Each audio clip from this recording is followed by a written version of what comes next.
death row. Finally, the day has come for my curtain to close. For 253 months, I have sat alone in this concrete cell. And for 2,937 days, my life has been nothing short of hell. The rate of wrongful convictions in the U.S. are somewhere between 2 and 10%. And even if they were 1%, with a prison population of 2.3 million, that would mean that 230,000 people in prisons around the U.S. would be wrongfully convicted each year. Published in the Proceedings of the National Academy of Science, there is an article that states studies show that about 4% of people put up on death row are innocent. And though some people, because they are innocent, find their way off of death row, our narrator didn't happen to get that lucky. We follow through his last day in Typical Day by Jonathan Walton. I just realized that later on in the day I will have my last walk, and with the victim's family, I will have my last talk. As I look down at this sorry excuse for a last meal, the concept of death I begin to grasp. 10 pairs of eyes will stare, gape, and gawk, quite possibly enjoying the sight of my life being lost. I remember staring into those same eyes, those same frowning faces. The prosecutor was yelling insults. I had to testify in my own defense. I don't even own a gun, so how in God's name could I have ever killed anyone? But it didn't matter. Just as easily, the lawyer looked to me, motioned towards the family, and said, "Why should they believe you?" I had no words. All too quickly, the foreman stood up and started shuffling through the papers on his desk. He jotted something down and then handed down my verdict.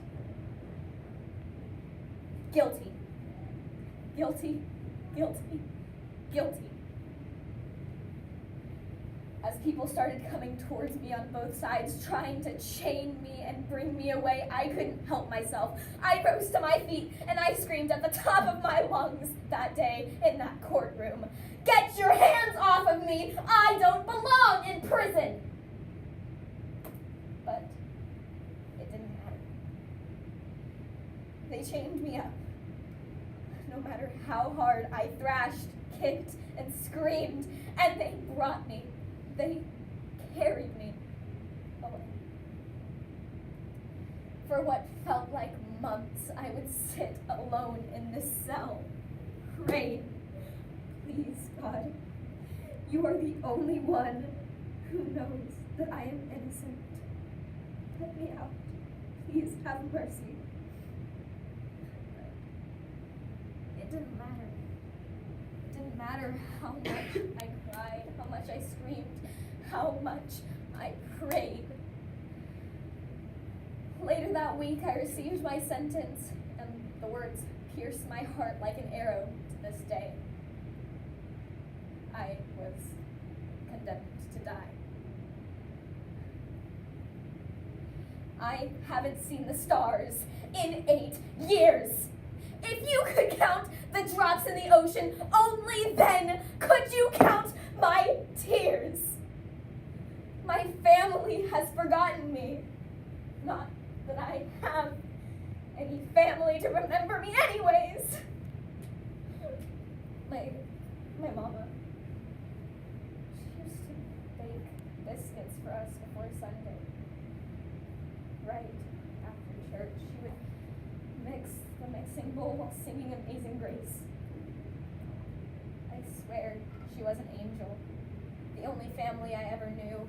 If you could look at her from just the right angle, I swear she could have flew with those wings. But you know what?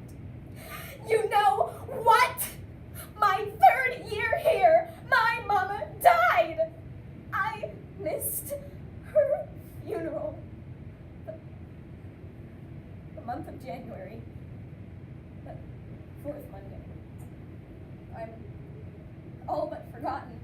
because it's hard to remember someone if there's no one to remember them.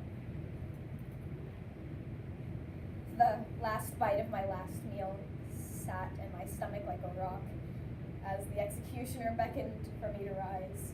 So I rose from my seat and we walked to the room, right and left and right. I entered the family's midst wearing not a frown nor a smile, my head held high. The executioner asked me for my last words, so I looked everyone in the eye. The state killed me years ago, gave me a number. I no longer had a name. I was inmate number 4532. I was no longer a person. I was now a convict, a group of unwanted individuals clasped in chains wearing orange suits. It wasn't supposed to be like this. Just as your loved one had their life taken from them, the state, the judge, the jury, every single one of you took my life from me. I have been raped, beaten, ridiculed, and scorned. I have looked to the heavens and cursed the day I was born. My heart is broken, and my soul is dismayed. My body might stand and scream and cry before you, but my mind has passed away. The executioner told me to sit down, so I did. They put on a cap that fit all too tight and strapped me into the chair. I said a quiet prayer to myself. Oh God, please take me quick. You know that I am undeserving of this punishment. I opened my eyes just enough to see the executioner reaching for the lever. So, before electricity ran through my veins, I said my very last words. Please, though I walk through the valley of the shadow of death, I will fear no evil, for thou art with me.